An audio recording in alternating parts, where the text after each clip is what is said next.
Olá, irmãos, tudo bem? Continuando então com a leitura do livro de Lucas, paramos no 22:35, as duas espadas. E disse-lhes: Quando vos mandei sem bolsa, alforge ou alparcas, faltou-vos porventura alguma coisa? Eles responderam: Nada. Disse-lhes, pois, mas agora, aquele que tiver bolsa, tome-a, como também o alforge. E o que não tem espada, venda o seu vestido e compre-a. Porquanto vos digo que importa que em mim se cumpra aquilo que está escrito, e com os malfeitores foi contado, porque o que está escrito de mim terá cumprimento. E eles disseram: Senhor, eis aqui duas espadas. E ele lhes disse: Basta.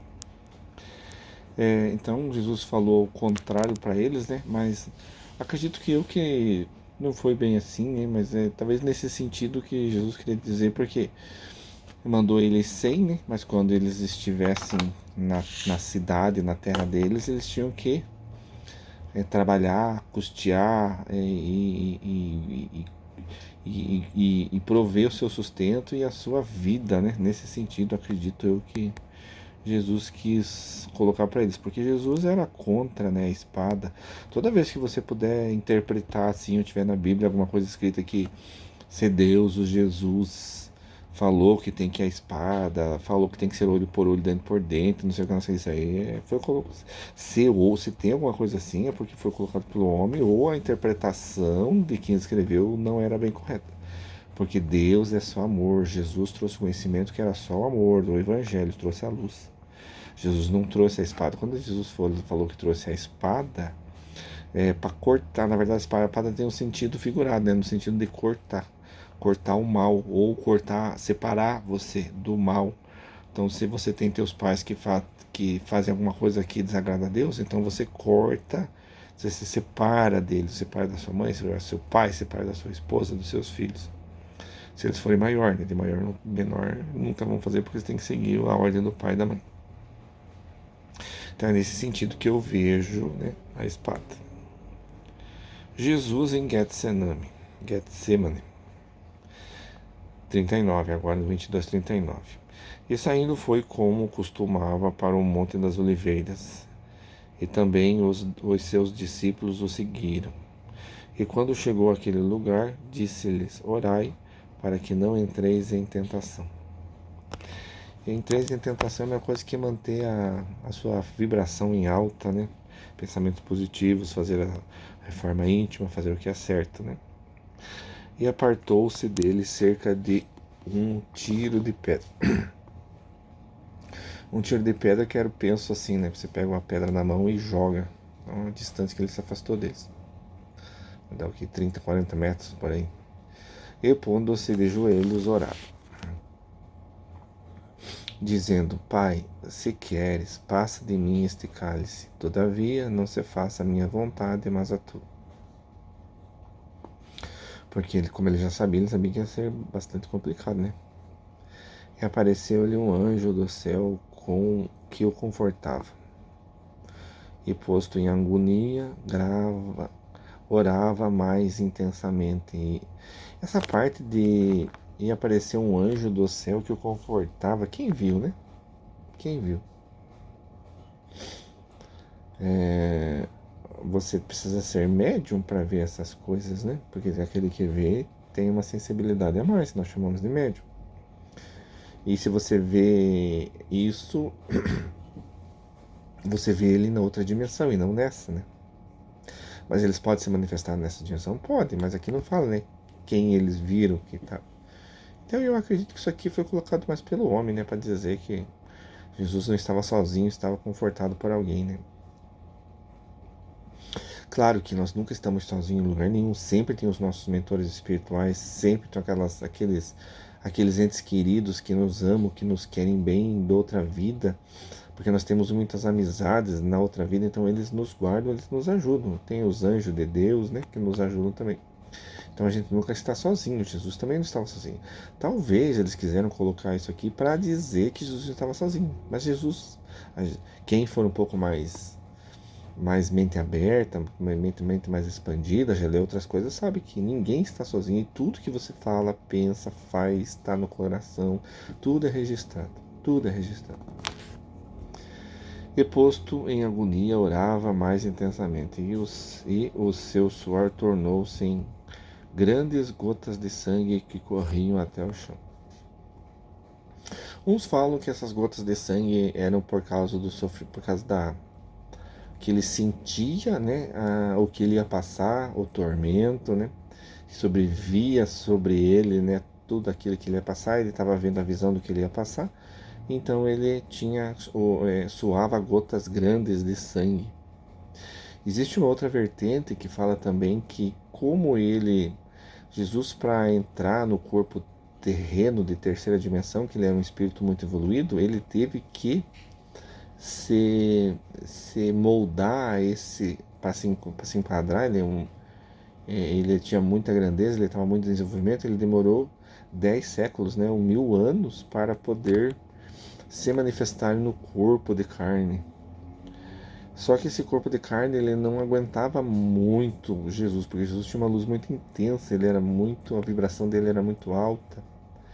E tem uma vertente que também fala que ele suava sangue também, ele passava muito mal, tinha muitas dores de cabeça, muito isso, muito aquilo, por causa que ele estava no corpo de carne e ele era um espírito muito elevado, ele tinha muita luz, a frequência dele era muito alta. E por isso que ele também tinha esses problemas. Então, até tem vertentes que falam que se ele não tivesse sido crucificado com 33 anos, como foi crucificado, ele não teria ficado muito mais tempo, ele teria desencarnado. Porque o corpo dele, a carne, não aguentaria por mais tempo o espírito dele. E levantando-se da oração, veio para os seus discípulos e achou-os dormindo de tristeza. E disse-lhes: Por que estáis dormindo? Levantai-vos e orai para que não entreis em tentação. É que na verdade Jesus acredito que sabia o que estava acontecendo, mas eles não sabiam, né? Que Jesus ia ser preso naquela noite. Acredito eu que se eles soubessem de verdade, ou tivessem sentido um pouco do sofrimento de Jesus, eles não teriam dormido, né? Aí o 22:47, Jesus é preso. E, estando ele ainda a falar, surgiu uma multidão, e um dos 12, que se chamava Judas, ia adiante dessa multidão, e chegou-se a Jesus para o beijar. E Jesus lhe disse: Judas, com um beijo traís o Filho do Homem. Então é lícito que o mal venha ao mundo, né? Mas ai daquele por quem o mal vem.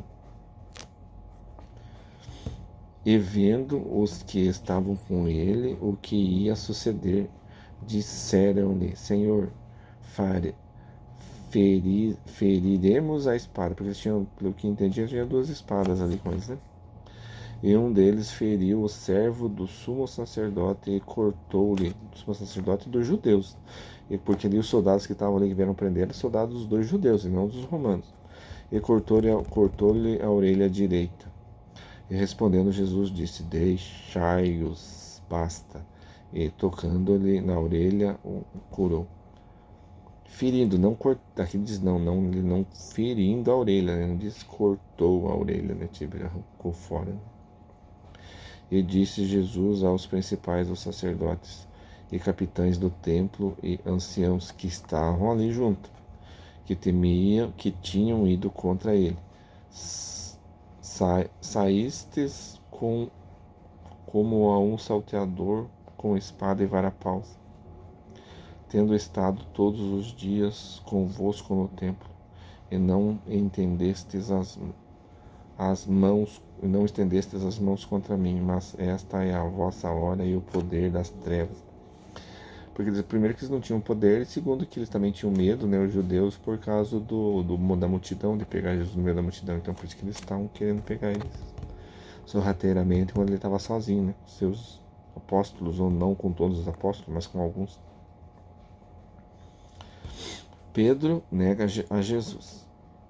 Então, prendendo, o levaram e meteram em casa do sumo sacerdote dos judeus. E Pedro seguia-o de longe. E havendo-se acendido fogo no meio do pátio, porque estava frio, né?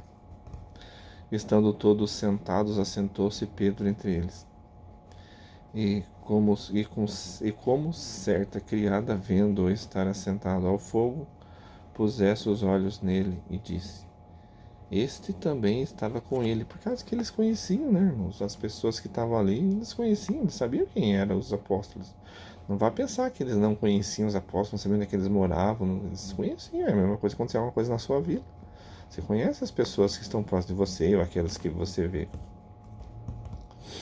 Porém, ele negou, dizendo: Mulher, não o conheço. E um pouco depois, vendo o outro dia, disse: Tu és também deles. Mas Pedro disse: Homem, não sou. E passando quase uma hora, um outro afirmava, dizendo: Também este verdadeiramente estava com ele, pois também é Galileu. E Pedro disse: Homem, não sei o que dizes. E logo, estando ele ainda a falar, cantou o galo. Se vem alguns evangelhos ali que nós passamos para trás, fala que o galo cantou, antes o galo cantar duas vezes, que a gente tinha cantado uma vez, e antes de cantar a segunda vez. Aqui de galo antes de cantar, não tinha nem cantado. E virando-se, o Senhor olhou para Pedro, e Pedro lembrou-se que Jesus estava lá, né? Estava lá sofrendo. Quando o galo cantou, Jesus olhou para Pedro. Viu, Pedro? Que eu falei para você. Ele não falou, mas só pensou, e Pedro já, né?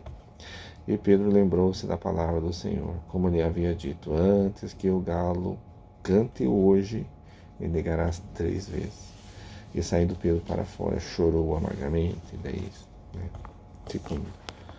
chorou, se contritou, passou bastante, né? Sofreu bastante. Jesus perante o Sinédrio. E os homens que detinham Jesus zombavam dele, ferindo.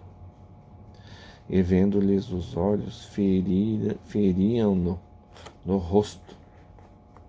E perguntavam-lhe, dizendo: Profetiza quem é teu, quem te feriu.